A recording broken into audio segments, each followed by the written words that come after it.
मला थोडंसं वेगळ्या-वेगळ्या वयानुसार आता आतमध्ये जायचं आहे अजून खालपर्यंत, की लहान मुलांच्या जे समजा शाळेमध्ये जाणार आहेत 5वी-6वी पर्यंतचे, हं, त्यांच्या आहारामध्ये सकाळी काही किंवा उठल्यानंतरच्या रुटीनमध्ये काही हं. पालकांनी स्पेशली ॲड केलं पाहिजे किंवा त्यांची काय स्पेशल वेगळी केअर घेतली गेली पाहिजे? हेच मला थोडं राइट, वृद्धांकडे यायचं आहे नंतर. राइट. तर आता ह्याच्यात सगळ्यांनाच एक करण्यासारखं आहे, पण लहान मुलांना जास्त स्पेसिफिकली, की लहान मुलांना लवकर उठून शाळेत जायचं असतं आणि त्याच्यात ते सकाळचं सगळं रुटीन कंटाळा करतात. एक तर उठायला उशीर करतात. मग त्यांचा ब्रश होता होताच शाळेची वेळ होते. मग तसंच अंघोळ घालून शाळेत पाठवायचं.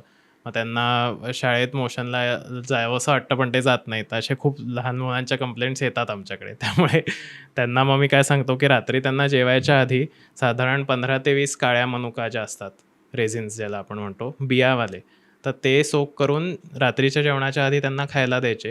म्हणजे मग सकाळी त्यांना 4 ते 6च्या मध्येच व्यवस्थित पोट साफ होऊन जातं. ओके. आणि त्याच्याबरोबर जर 2-3 सोक्ड बदाम दिले, तर सोक्ड बदाम हे सगळ्यात चांगली गोष्ट आहे किंवा बदामाचं तेल जेवणाआधी 1 चमचा. तुमचा जो शेवटचा आतड्याचा भाग आहे, त्याचं लुब्रिकेशन करायला ही सगळ्यात चांगली गोष्ट असते.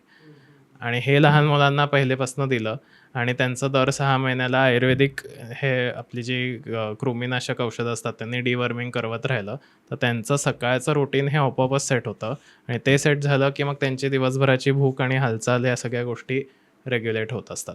अच्छा, ओके. अ, पुढच्या प्रश्नाकडे जाण्याची तुम्हीच एक हिंट दिली मला आत्ता, की 6 महिन्यातून एकदा काही त्या गोष्टी केल्या पाहिजे. अशा कुठल्या आयुर्वेदिक ट्रीटमेंट्स आहेत डॉक्टर, की ज्या 3 महिन्यांनी, 6 महिन्यांनी किंवा वर्षभरातून ॲटलीस्ट एकदा झाल्याच पाहिजे प्रत्येक व्यक्ती? राइट. तर आता ऋतू संधी काळ म्हणजे 2 सीझनच्या मधला जो ट्रान्झिशन पिरियड असतो, यामध्ये पंचकर्म करायला आयुर्वेदात सांगितलं आहे. हं. साधारण तर ह्याच्यात 3 पिरियड्स येतात. आत्ता आपल्याला जानेवारी ते उन्हाळ्याच्या मधला हा जो पिरियड असतो, की अर्धवट थंडी आहे, पण उन्हाळ्याची सुरुवात असते. तर तो वसंत ऋतू जो आहे, तो त्याच्यात वमन करून घ्यावा असं सांगितलं आहे. ऑफकोर्स ह्या सगळ्या ज्या गोष्टी मी सांगतोय त्या आफ्टर 16-17 इयर्स ऑफ एज या लहान मुलांनी करायच्या नाहीत. बरोबर. हां. तर तुम्ही वमन जे पंचकर्म असतं, त्याच्यापैकी एक वमन जे आहे ते वसंत ऋतूमध्ये, वर्षा ऋतू म्हणजे पावसाळ्याच्या जस्ट आधी, तेव्हा बस्ती आणि शरद ऋतू म्हणजे ऑक्टोबर हीटचा जो काळ असतो त्याच्यात विरेचन. तर तुमच्या प्रकृतीनुसार किंवा तुम्हाला पूर्वी जी आजारांची हिस्ट्री आहे, त्याच्यात कुठला डॉमिनंट दोष होता, त्याप्रमाणे या 3 पैकी एक पंचकर्म वर्षातनं एकदा त्या ऋतूमध्ये करून घेतलं, तर मग तुमची बाकी त्याच्यातनं पुढचे आजार निर्माण होण्याची प्रोबॅबिलिटी खूपच कमी राहते. थोडंसं मॉर्निंग रुटीनकडे मला परत यायचं आहे. आता लहान मुलांचं हे झालं. जे जॉब करणारे जे वय आहे म्हणजे 22 ते समजा आपण आत्ता 40 धरू म्हणजे या वयातल्या लोकांनी स्पेशली काय काळजी घेतली पाहिजे, जेणेकरून दिवस त्यांचा पूर्ण त्यांना पॉवर पॅक लागतो. कारण कामाचा लोड असतो भरपूर. तर त्यासाठी कुठल्या औषधांकडे त्यांनी वळलं पाहिजे किंवा आपल्या आहारामध्येच त्या गोष्टी सकाळी इन्क्लूड केल्या पाहिजे? राइट. तर सकाळचा आहार हा जो म्हणजे ब्रेकफास्ट जो आहे, तर तो तुम्ही जर तुम्हाला दिवसभरात बिझी शेड्यूल आहे असं असेल, तर तुम्ही तुमचं रुटीन असं लावू शकता, की मी दिवसातनं 2च जेवणं करतो. सकाळी 1 आणि संध्याकाळी 1 आणि मग सकाळी व्यवस्थित जेवूनच बाहेर पडायचं आणि बाकी मग मध्ये-अधे भूक लागते तेव्हा खायला तुम्ही भिजवलेल्या मनुका आणि ड्रायफ्रुट्स हे कॅरी करू शकता डब्यात. जेव्हा तुम्हाला क्रेव्हिंग्ज होतील किंवा भूक लागेल तेव्हा काहीतरी बाहेरचं खाण्याऐवजी हे तुम्ही खाऊ शकता. आणि या गोष्टींनी मग तुमचं जे काय गॅस्ट्रिक सगळे डिस्टर्बन्सेस होत असतात पोटात ते होत नाहीत आणि मग तुम्हाला व्यवस्थित रात्री जेव्हा भूक लागते तेव्हा तुम्ही परत घरी येऊन घरचंच जेवता. तर हे बेसिक एक फ्रेमवर्क आहे, की जे सगळ्यांनीच पाळण्यासारखं आहे. डॉक्टर आता प्रत्येक वयोगटातल्या लोकांच्या एनर्जीज वेगळ्या असतात, कामाचे प्रकार वेगळे असतात. तर वयानुसार दिनचर्येमध्ये आपण कसे बदल केले पाहिजे? म्हणजे राइट फ्रॉम शाळेत जाणाऱ्या मुलांपासून तर राइट म्हणजे अगदी वयोवृद्ध लोकांपर्यंत. यांच्या दिनचर्येमध्ये काय-काय बदल असले पाहिजे? अगदी बारीक-बारीक सांगितलेत तरी चालतील. येस. तर आता जसं आपण दिवसातले 3 काळ आणि त्याच्यातले डॉमिनंट डोस बघितले, तसं वयाप्रमाणे पण 3 सेक्शन्स आयुर्वेदात सांगितले आहेत, की तुमच्या ॲडल्टहूडपर्यंत म्हणजे जन्मापासून ॲडल्टहूडपर्यंत म्हणजे पहिले साधारण 18 ते 20 वर्ष हा कफाचा काळ असतो. त्यानंतरची 20 ते 30 वर्ष हा पित्ताचा आणि उरलेली वाताचा. तर त्या वयात तो दोष डॉमिनंट होत असतो आपल्या शरीरात. तर त्यामुळे सकाळी उठल्या-उठल्या लहान मुलांना हा पहिल्यांदा कफाचाच काळ त्यांचा चालू आहे, शिवाय सकाळचा कफाचाच काळ असतो. तर त्यामुळे त्यांच्या शरीरात वाढलेला कफ आणि एका ॲडल्ट माणसाच्या शरीरात वाढलेला कफ ह्याच्यात बराच फरक आहे. तर त्यांना सकाळी-सकाळी तुम्ही बेसिक सुंठ आणि मध असं चाटण करून जर दिलं, तर त्यांचा सकाळचा जो कफ वाढलेला आहे, म्हणजे हे ब्रश केल्यानंतर लगेचच त्यांना द्यायचं आहे. आणि मग त्याच्यानंतर एक अर्ध्या तासाने किंवा 15-20 मिनिटांनी तुमचं जे काही मॉर्निंग त्यांचं दूध असेल किंवा नाश्ता असेल हे तुम्ही नंतर देऊ शकता.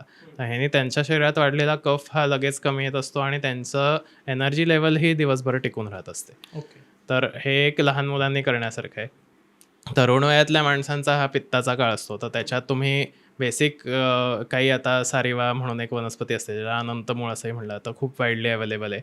तर तो इन्ग्रेडियंट असलेले जे हर्बल काढे अवेलेबल आहेत चहाचे रिप्लेसमेंट म्हणून, तर त्याच्यात सारिवा जर इन्ग्रेडियंट असेल तर बाकी काही काही कॉमन इन्ग्रेडियंट असतात. ग्रीन टी असतो किंवा इतर काही हर्ब्स असतात.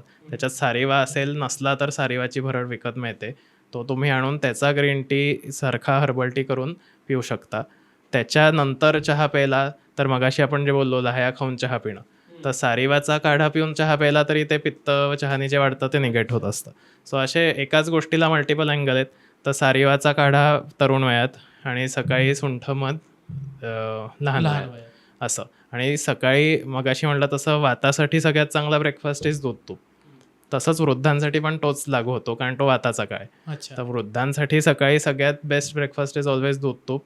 ते जर पचत नसेल तर मग तुम्ही अगेन कढण करून त्याच्यात तूप टाकून देऊ शकता आणि दूध तुपामध्ये सुंठ आणि हळद कायम पाहिजे. ओके. तर हां, आणि कॉमन या तिन्ही लोकांमध्ये एक बेसिक रसायन चूर्ण म्हणून एक आयुर्वेदात कॉन्सेप्ट सांगितली आहे. तसं रसायन हा खूप मोठा विषय आहे, पण रसायन चूर्ण सगळ्यांना चालेल असं सांगितलं आहे, की आवळ्याची पावडर 1 भाग, गोक्षूर म्हणून एक चूर्ण असतं, गोखरू त्याला म्हणतात, त्याचं चूर्ण 1 भाग आणि गुळवेल जे गिलोय फेमस आहे आजकाल, त्याचं चूर्ण 1 भाग. हे तिन्ही समप्रमाणात मिक्स करून जर ठेवलं आणि ते मी जे रिस्पेक्टिव्ह सांगितलं, की सकाळी सुंठ मधाबरोबर लहान मुलांना, सारिवाच्या काढ्याबरोबर ती पावडर खाऊन वर सारिवाचा काढा प्यायचा आहे तरुण लोकांमध्ये आणि ही पावडर खाऊन वर दूध तूप प्यायचं आहे वयस्कर लोकांमध्ये. तर हे रसायन चूर्ण सगळ्यांनाच कॉमन एक टॉनिक म्हणून आणि म्हणजे जे आजकाल आपण मल्टीव्हिटॅमिन्स घेतो किंवा जे एनर्जी सप्लिमेंट्स घेतो त्याच्याऐवजी हे दिवसभर एनर्जी देणारं आणि सगळे दोष समतोल ठेवणारं असं हे रसायन चूर्ण आहे. अच्छा.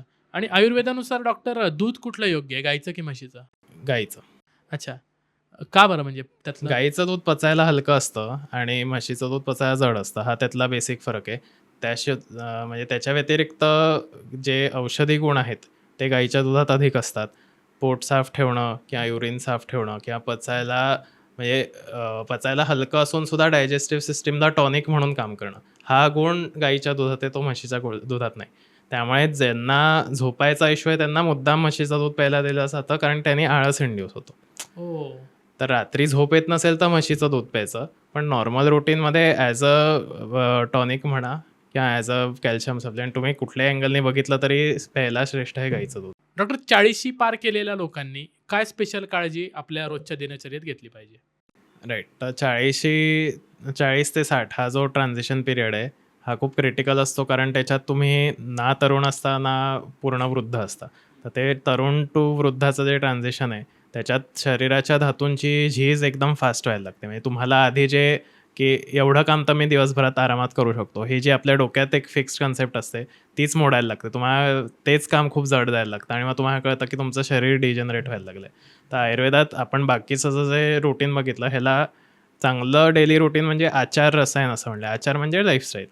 लाईफस्टाईलचंच जे रसायन आहे दॅट इज डेली रुटीन. त्याच्या अनुषंगाने दुसरं जे मी रसायन चूर्ण घ्या किंवा हे सगळ्या गोष्टी सांगितल्या ते औषध रसायनमध्ये मोडतं, की औषध रसायन ही अशी गोष्ट आहे की जी नित्य सेवन करायची. म्हणजे रोज सकाळी उठून काय घ्यायचं तर टॉनिक घ्यायचं. कुठलं टॉनिक घ्यायचं अगेन तुमच्या प्रकृती आणि आजारानुसार टॉनिक घ्यायचं. तर ते टॉनिक नॉट ओन्ली ट्रीटमेंटमध्ये पण ह्या 40 ते 60 या वयोगटाने जर म्हणजे तुमची आता 40शी झाली आहे तर जवळच्या आयुर्वेदिक डॉक्टरकडे जाऊन की मला हे पूर्वी त्रास होते की काय अगदी बारीक सारीक असेल, ॲसिडिटी असेल, पाईल्सचा त्रास असेल, जे काय असेल आणि माझी ही प्रकृती आहे किंवा तुम्हीच तपासून सांगा माझी प्रकृती काय, त्यानुसार मी पुढची 20-30 वर्ष रेग्युलर सकाळी उठून कुठला काय काढा म्हणा किंवा तुम्ही काही औषध द्याल का किंवा कुठलं आयुर्वेदिक रसायन घेऊ की ज्यांनी मला जे आजारपण येणार आहे 60 नंतर ते येण्याची प्रोबॅबिलिटी कमी होईल. ओके. तर ही रसायन चिकित्सा जी आहे ती या काळात सगळ्यात उपयोगी ठरते. ओके. आणि इवन ज्या क्रॉनिक आता म्हणजे त्याच्यातनं एक केस आठवली मला की ज्या आता कॅन्सरच्या केसेस असतात त्याच्यात सगळ्यात इम्पॉर्टंट कॅन्सर मारण्यापेक्षा इतर धातू आणि इतर टिश्यूज आपले चांगले करणं, त्याच्यासाठी जी रसायन चिकित्सा सांगितली आहे ती रसायन चिकित्सा सगळ्यात इम्पॉर्टंट ठरते. ओके. आता एक 4th स्टेज कॅन्सरच्या पेशंट आहेत, त्यांना मी सांगितलं की तुमचं एज मग 82 एज आहे त्यांचं, तुम्हाला किमो रेडिएशन काही करता येणार नाही. तुम्हाला बेसिक पॅलेटिव्ह केअरमध्येच की सिम्प्टमॅटिक दुखता येतं, पेनकिलर घ्या, अशा टाईपमध्येच ट्रीटमेंट करायला लागणार. तर त्यांना सांगितलं की टाईमलाईन काही सांगू शकत नाही, पण त्यांना काही सांगितलं नव्हतं. घरच्यांना सांगितलं की ॲटमोस्ट 1 इयर असं. तर ते आता झाले 3-4 वर्ष व्यवस्थित आहेत. तर ते फक्त रसायन खाऊन जो ते चालत्या फिरत्या आहेत. थोडाफार त्रास त्यांना ऑफकोर्स होत असतो. पण म्हणजे रसायन नित्यसेवन तुमच्या प्रकृतीनुसार जे रसायन सांगितलंय ते बनवून घेणं आणि ते रेग्युलर सेवन करणं, ह्याच्यात जेवढी ताकद आहे ती खरी आयुर्वेदाची ताकद क्या बात आहे. आणि ती 40 ते 60 मधल्या लोकांना मॅन्डेटरी आहे. मॅन्डेटरी आहे.